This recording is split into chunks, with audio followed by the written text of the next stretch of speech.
കണ്ടോ ഈ പേര നട്ടിട്ട് 8 മാസമായുള്ളൂ. പേരയ്ക്ക കണ്ടോ കുറേ പേരയ്ക്കുണ്ടായിരുന്നു. ഒരു 5-6 ഞാൻ മുമ്പ് ഇങ്ങനെ പറിച്ചെടുത്തു. ഇത് കണ്ടോ നല്ല ഇഷ്ടംപോലെ പേരയ്ക്ക ഇതിലുണ്ടായിരുന്നു. കുറേ ഞങ്ങൾ പറിച്ചെടുത്തു. ഇത് കണ്ടോ ഇതുണ്ടോ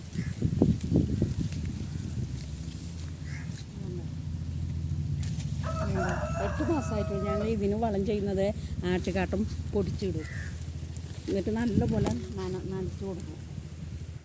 അതുകൊണ്ട് ഇതിൻ്റെ ഉള്ളിൽ നല്ല ചുമപ്പ് നിറമുള്ളതാണ്. ഞങ്ങൾ ഇതിന് വലിപ്പം വയ്ക്കുന്നതാണ് ഇത് ഇനി ഇത് വണ്ടനാവും. ഇത് 8 മാസമായുള്ളൂ നട്ടിട്ട് ഞങ്ങൾ ആട്ടുംകാട്ടം പൊടിച്ച് ഇതിൻ്റെ കടക്കിലോട്ട് നല്ലപോലെ നനച്ചും കൊടുക്കും. വേറെ വളമൊന്നും ചെയ്യാറില്ല ഞങ്ങൾ.